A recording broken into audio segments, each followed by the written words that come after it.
VAIL just launched on Quest, and even if you've played VAIL before, I promise you that you haven't played VAIL like this. It's almost a completely brand new game with progression, matchmaking, friends and parties, new maps, new weapons, and much more. So here's 10 things that you didn't know about VAIL probably. Some of these are tips and tricks that'll help you be better at the game, and some of these things are some insider information about the development of the game and the studio behind it. And if you're wondering how I got this insider information, the answer is over 2 years ago, I got a job at XLab to work on VAIL. I started out as a content creator making videos for their social media, and now I do everything from marketing to UX and game design. So needless to say, there's some interesting facts I know that I can almost guarantee that you've never heard, even if you're a hardcore fan of VAIL already. Number 1, the sights and scopes in VAIL are designed by a technical artist who has a PhD related to optics. XLab found him through Reddit, where he was known for making extremely popular modded sights for a very popular flat screen game. To help him make the sights, the devs behind VAIL bought real-life versions of every single sight in the game, and they used those real-life sights to meticulously get the look and the feel of the sights and scopes just right. One example of this is the added visual effects to all of the scopes in VAIL, which include lens distortion, specific multicolor lens coding, realistic front sight post ghosting, and subtle iridescence. These effects look amazing, and they don't get in the way of gameplay because as you move closer and focus in on the scopes, they go away, letting you aim freely, just like with a real scope. Not exaggerating, I think these are some of the best looking sights I've seen in any game I've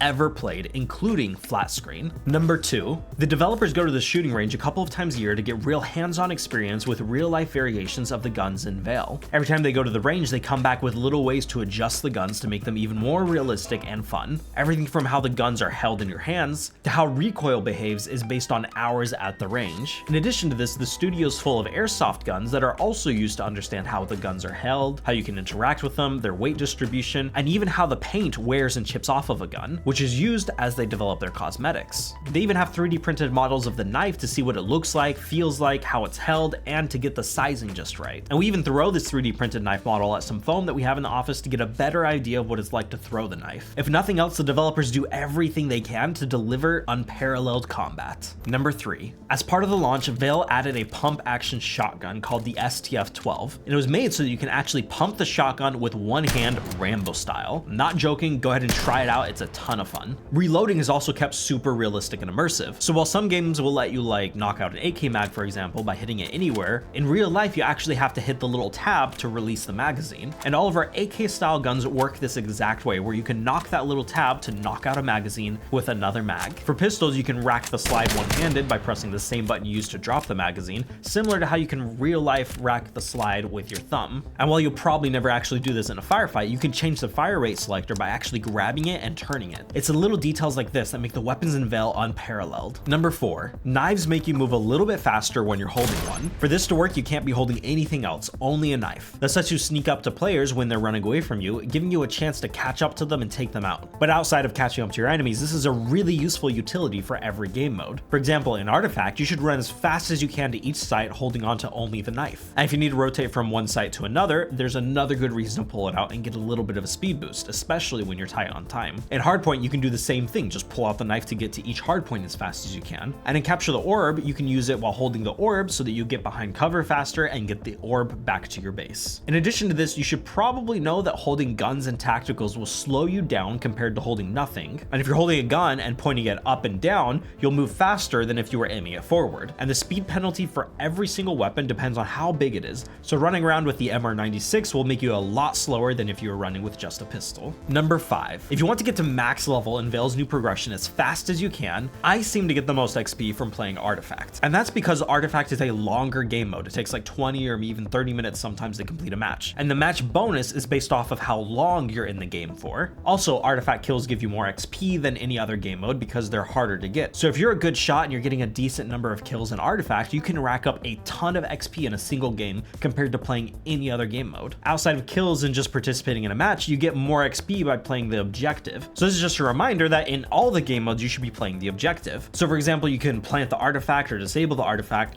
get kills while defending the hardpoint, or kill people inside the hardpoint, and in Capture the Orb, just capture the orb and you'll get a ton of XP. Number 6. Impact grenades have a much smaller damage radius than frag grenades. This is because if we made it identical to frags, they'd be way too powerful because you could just throw them over the entire map and it wouldn't detonate until it hit its target. And this is possible because VAIL honestly has the best throwing in any VR game I've ever played. So instead of impacts, use frags for most things, just time it out properly, but you shouldn't ignore flash grenades and smokes. The flash grenades have a really cool blinding and deafening effect, and the strength of the effect is based off of how far away you were from the flash. Some people get annoyed that the flash still blinds you when you're not even looking at it, but in real life, a flash grenade is used to stun you, and it stuns you whether or not you're looking at it. And so it kind of works the same way in VAIL, giving you kind of this double vision, slightly blinding, confusing effect just to throw you off. The smokes are probably the most unrealistic thing in VAIL, but they're done this way for competitive integrity and for performance. Basically, good-looking volumetric smoke hurts performance, and other games have an issue where the smoke doesn't even appear in the same spot for every player. The smokes in VAIL are designed the way they are so that no matter what, every single player sees the exact same thing as everyone else. Number 7. A lot of people, especially new players, don't realize that VAIL has some really cool mechanics like vaulting and climbing in some specific spots and bullet penetration. In fact, you can technically get a couple double kills or even triple kills if you line up your shots with a powerful enough weapon, because bullets do move through bodies. There's also some bullet penetration on objects in the world where it makes sense.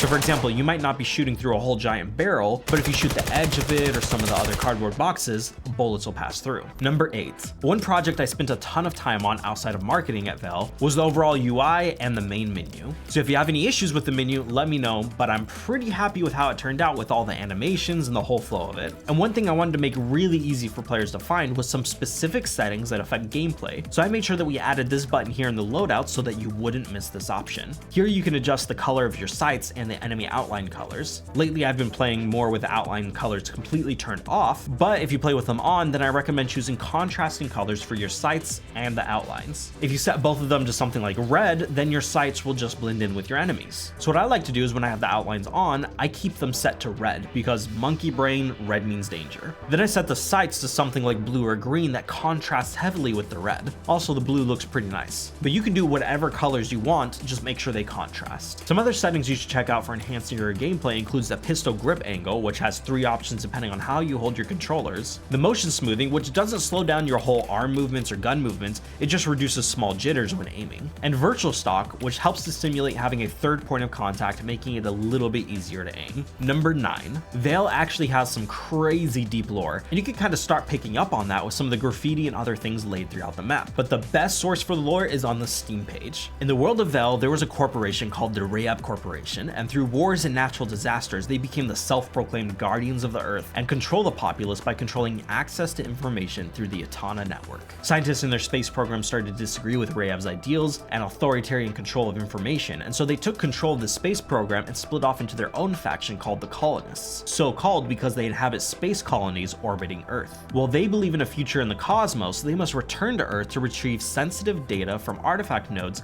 connected to the Atana network and protected by the RAIL. So there's more to this, but this is all I'm allowed to share right now, I think, but the lore does go pretty deep. Number 10. XLab, the company behind VAIL, is based in Miami. This alone isn't that interesting, but being based in one of the coolest cities in the country does mean that we've met some pretty interesting people. And while I can't name drop everyone that's been to our office at one point or another, some notable people do include the Miami mayor, Francis Suarez, who also ran for president at one point, and Jake Paul came to our studio to try out the game, and I personally got to help him kind of figure out how some of the mechanics worked. And that's it. VAIL is available today on Quest and Steam, and you can get 30% off the Quest version by using my coupon code in the description. Also, to celebrate the launch, the devs are holding a massive giveaway for a Haby 147 themed PC, several Quest 3s, and more. And you can get extra entries to that giveaway by finding the coupon code hidden in this video. So go back, see if you can find it to get those extra entries to get that PC. Check that out along with everything else down in the description.